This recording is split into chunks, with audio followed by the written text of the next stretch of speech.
Hello student, आज हम पढ़ने जा रहे हैं बीए फाइनल ईयर के लिए ज्योग्राफी में हमारा फर्स्ट पेपर है और विश्व का भूगोल। इसमें मोस्ट इम्पोर्टेंट क्वेश्चन है आज हमारा, न्यूजीलैंड के भू आकृतिक प्रदेशों की व्याख्या कीजिए। सबसे पहले हम इसका सामान्य परिचय देखेंगे। न्यूजीलैंड जीलैंडिया का हिस्सा है जो ऑस्ट्रेलिया महाद्वीप के लगभग आधे आकार का है। यह एक सूक्ष्म महाद्वीप है जो गोंडवाना से अलग होने के बाद धीरे धीरे डूब गया। यह जलमग्न महाद्वीप इस प्राकृतिक ऊंचाइयों से युक्त है जो कभी कभी द्वीपों का निर्माण करती है, जैसे स्टीवर्ट, न्यू कैलिडोनिया, चैथम आदि। इंडो ऑस्ट्रेलियन प्लेट तथा प्रशांत प्लेट के बीच न्यूजीलैंड का भाग अपरदन ऊपर उठ गया था। यह एक द्वीप के रूप में अवस्थित हो गया। वर्तमान में भी प्लेट सक्रिय होने के कारण यहाँ अनेक भूकंप व ज्वालामुखी आते रहते हैं। न्यूजीलैंड एक पहाड़ी प्रदेश होने के कारण इसके क्षेत्रफल का 1/4 भाग 200 मीटर से नीचा है। उत्तरी द्वीप का 1/10 भाग अधिक ऊंचा पर्वतीय भाग है। केवल 4 चोटियाँ हैं जो ऊंची हैं। ये हैं एक माउंट 2408 मीटर ऊंची है और रूपे है 2798 मीटर ऊंची है। नगरोहो ये है 2262 मीटर ऊंची। टानागारियो 2054 मीटर। ये सब ऊंची चोटियां हैं और इनको छोड़कर अन्य भाग 1830 मीटर से ऊंचे नहीं हैं। केवल एगमोंड को छोड़कर बाकी सभी चोटियां जागृत ज्वालामुखी की चोटियां हैं। अन्य ज्वालामुखी पर्वतों में माउंट तारा बेरा और हाहट द्वीप मुख्य है, जिनका ऐतिहासिक काल में विस्फोट हुआ। ज्वालामुखी प्रक्रिया के प्रभाव से ही यहाँ गर्म पानी के सोते व अनेक गीसर भी पाए जाते हैं। न्यूजीलैंड में स्थित भौतिक प्रदेश का वितरण उत्तर द्वीप एवं दक्षिण द्वीप के आधार पर किया जाता है। न्यूजीलैंड के भौतिक प्रदेशों को 2 भागों में बांटा गया है, उत्तरी द्वीप व दक्षिणी द्वीप। पहला है उत्तरी द्वीप के भौतिक प्रदेश। उत्तरी द्वीप के अधिकांश भाग पर मैदानों का विस्तार मिलता है और इस द्वीप पर पहाड़ों की संख्या कम व उनकी ऊंचाई भी कम पाई जाती है। न्यूजीलैंड के उत्तरी द्वीप को धरातलीय आधार पर 4 भौतिक प्रदेशों में बांटा गया है। पहला है पूर्व का मैदानी भाग, तारानाकी बेसिन, उत्तरी द्वीप की पर्वतमाला या ज्वालामुखी पठार, ऑकलैंड प्रायद्वीप। पूर्व का मैदानी भाग न्यूजीलैंड के उत्तर द्वीप के पूर्वी भाग में मैदानी प्रदेश का विस्तार पाया जाता है। इस प्रदेश के निकट ही हॉक की खाड़ी है। इस मैदानी प्रदेश का निर्माण यहाँ पर बहने वाली नदियों के निक्षेपण के द्वारा हुआ था। दूसरा पॉइंट है तारानाकी बेसिन। यह उत्तरी द्वीप का दूसरा महत्वपूर्ण प्रदेश है और यह प्रदेश उत्तरी द्वीप के दक्षिण में फैला हुआ है। यह प्रदेश न्यूजीलैंड का सर्वाधिक उपजाऊ प्रदेश माना जाता है क्योंकि इस प्रदेश का निर्माण ज्वालामुखी से निकलने वाले लावा के जमने से हुआ है। इस प्रदेश में सर्वाधिक संख्या में ज्वालामुखी पाए जाते हैं। यहाँ पर माउंट एगमोंड नामक प्रसिद्ध ज्वालामुखी चोटी है। तीसरा है उत्तर द्वीप की पर्वतमाला। न्यूजीलैंड के इस भाग में पर्वतीय क्षेत्र का विस्तार होता है और इस भाग में पर्वतों की ऊंचाई कम है। इसके अलावा इस क्षेत्र में ज्वालामुखी पर्वत भी पाए जाते हैं। यहाँ पर्वतों की औसत ऊंचाई 1800 मीटर है। इस द्वीप की सर्वोच्च चोटी इसके दक्षिण में है, माउंट एमोंड। इसकी समुद्र तल से ऊंचाई 2400 मीटर है। इस भौतिक प्रदेश में पर्वतों के बीच अनेक झील पाई जाती है जिनका निर्माण हिमानी क्रिया द्वारा हुआ है।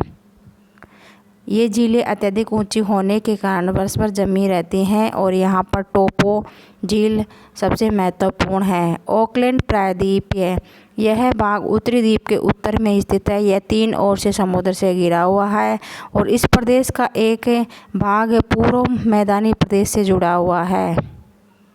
यह पहाड़ी प्रदेश है। यहाँ पर ऊबड़ खाबड़ धरातल पाया जाता है। पहाड़ी प्रदेश होने के कारण यह क्षेत्र पशुपालन की दृष्टि से महत्वपूर्ण है।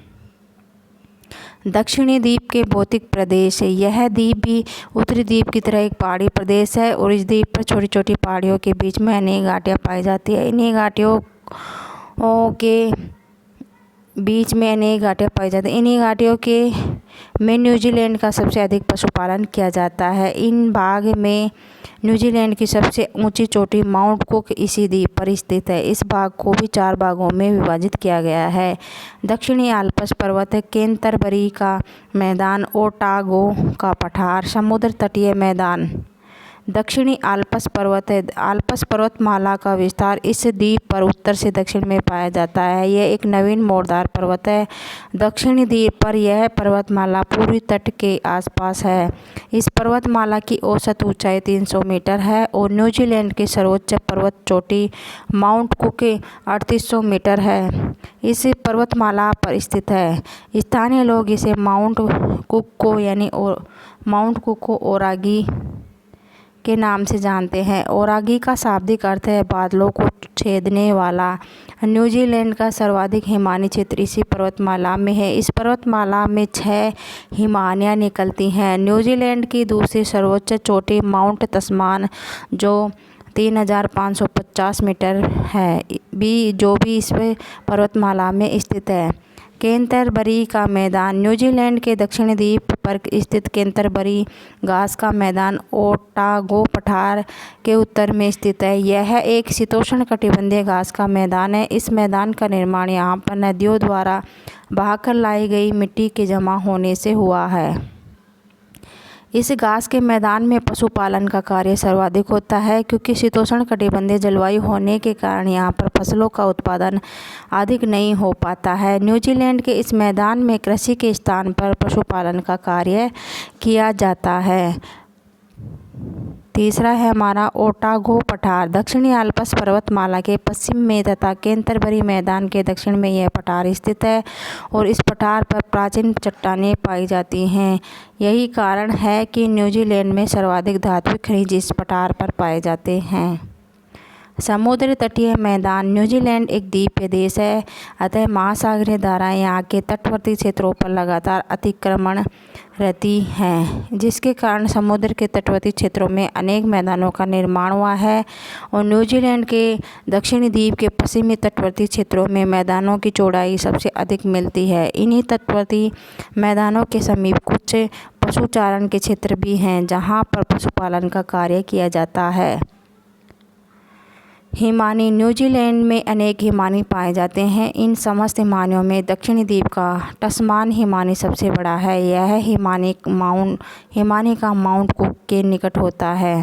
हिमानी की लंबाई 29 किलोमीटर और चौड़ाई 2.5 किलोमीटर है। इसका पूर्वी ढाल बहता है। पूर्वी ढाल में पाए जाने वाले अन्य हिमानी मर्चिसिन जो 16 किलोमीटर और म्यू ले 11 किलोमीटर, गोडले 11 और हुकर 10 और पश्चिमी ढाल पर वर्षा और हिमपात अधिक होने के कारण अनेक हिमानियाँ बहती हैं जो अधिक तेज़ गति से बहते हुए नीचे आ जाती हैं। यहाँ की 2 मुख्य हिमानी हैं, फोक्स हिमानी और फोंक जोजेफ हिमानी जो 13 किलोमीटर है। ये थे हमारा टॉपिक न्यूजीलैंड के भौतिक प्रदेश। Okay student,